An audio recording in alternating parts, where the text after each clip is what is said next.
আসসালামু আলাইকুম রহমতুল্লাহ। আমাদের মাঝে একটা ভুল ধারণা আছে, আর তা হলো আমরা ভাবি আমাদের যদি অনেক টাকা পয়সা থাকে, আমাদের যদি অর্থ সম্পত্তি ঘর বাড়ি মানে আমরা ধনী থাকি, মানে আমাদের টাকা পয়সা অনেক থাকে, তাইলে ভাবি আল্লাহ বুঝে আমার প্রতি খুব খুশি, আল্লাহ বুঝে আমার প্রতি সন্তুষ্ট, তাই তিনি খুশি স্বরূপ সন্তুষ্ট স্বরূপ আমার অনেক টাকা পয়সা দান করছে দুনিয়ার মধ্যে এবং আমি সুখে থাকতাম পারতাছি। এই চিন্তাটা আমাদের সম্পূর্ণ ভুল। এটারে একটা স্বাভাবিক বিষয় মানতে হইব এবং এটারে আল্লাহর সন্তুষ্টি মানে আল্লাহ আমার প্রতি খুব খুশি এমন ভাবা যাইব না। একটা জিনিস ভাইবা দেখেন, কারুনের তো এত টাকা ছিল দুনিয়ার মধ্যে, ফেরাউনেরও কি কম ছিল? নমরুদেরও কি টাকা পয়সা কম ছিল? বা এই যে হিন্দু ধর্ম বলেন বা খ্রিস্টানগ বা বৌদ্ধগ কি টাকা পয়সা কম? যে অমুসলিম তার কি টাকা পয়সা কম আছে? এখন যদি টাকা পয়সা বেশি থাকলে আমরা ভাবি আল্লাহ বুঝে আমার প্রতি বেশি খুশি, তাই আমার এই নাজ নেয়ামত মানে এত কিছু দিছে, এটা আমাদের ভুল ধারণা।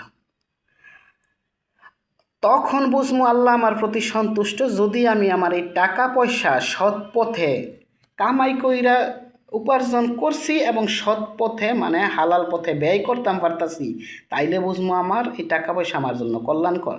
আমি যদি ঠিকমতো জাকাত দিতে পারি, আমি যদি ঠিকমতো আমার এই অর্থ দান করতে পারি, আমি যদি ঠিকমতো উপযুক্ত খাতে আমার টাকা পয়সাগুলো ব্যয় কইরা যাইতাম পারি, তাহলে বুঝবো যে আল্লাহ আমার প্রতি সন্তুষ্ট ছিল এবং আমার অর্থ দিয়ে তিনি সাহায্য করছেন যেন আমি এই অর্থের মাধ্যমে নেক কামাই করতে পারি।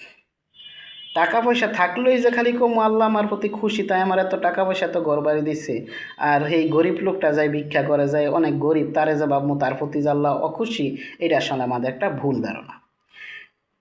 দেখেন ছোটোবেলা আমি নিজে কি ভাবতাম, আমি ভাবতাম মূলা ফাঁকতে ফাঁকতে ফাঁকতে ফাঁকতে এক সময় বুঝি গাজর হইয়া জায়গা, মানে মূলা ফাঁকতে ফাঁকতে ফাঁকতে ফাঁকতে লাল হইয়া বুঝি গাজর হইয়া জায়গা।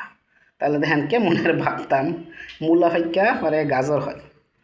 ঠিক তেমনি আমাদের এখন একটা ভুল ধারণা আছে, আমরা ভাবি ফিফা ফুটবল কাপে ইরান খেলতেছে বা সৌদি আরবে খেলতেছে বা মিশরে খেলতেছে, মুসলমানরা খেলতেছে, তাই বুঝি তাদেরকে সাপোর্ট করলে ও আর কোনো সমস্যা হইতো না, তাদেরকে বুঝি আমরা সাপোর্ট করলে সমস্যা হইতো না, ফুটবল খেলার যেমন তখন আমাদের জন্য দেখা যায় যে যাইবগা, এমনের আমরা ভাবি।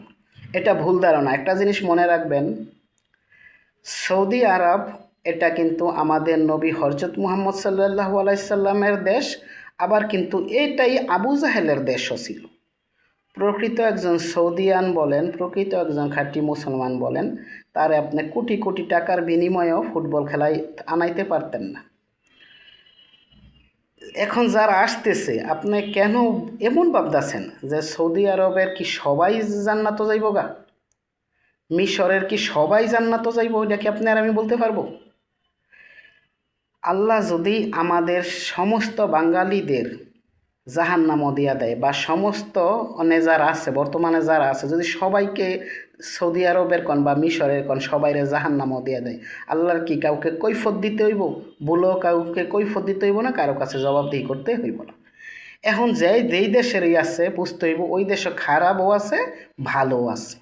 সৌদি আরবটা আবু জাহেলেরও দেশ, আবার আমাদের নবীরও দেশ।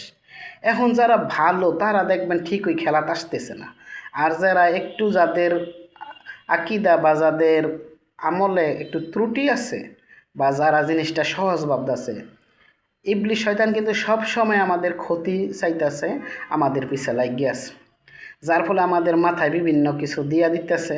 যেমন বলতেছে আরে খেলা যদি তো খারাপ হইতো তাহলে কি তারা খেললে এমন মুসলমান কান্ট্রিরা? আর আপনি এইটা দেখেন না কেন, ওই কান্ট্রির কি সব মানুষ আয় পড়ছে এই খেলার মধ্যে? কয়জন লোক খেলোয়াড়? 40 জন 50 জন 100 জন একটা দেশের খেলোয়াড়। ওই হানের কি সব মানুষ খেলোয়াড় হয়ে গেছে গেলা? না, সব মানুষ খেলোয়াড় হয়েছে না। আপনার আমি যদি ভাবি সৌদির সাপোর্ট কইরা দেখবো ও এতে একটা জিনিস দেখেন, আপনার আপন ভাইয়ে খুন করছে, আরেকটা মনে করেন অন্য কেউ খুন করছে, আপনি আপন ভাইয়ের খুনরে যদি খুন মনে না করেন আর অন্য মানুষে খুন করছে হ্যাঁ একেবারে এই অপরাধে ফাঁসি দিয়া দেন, তাহলে এটা কি ঠিক হইব?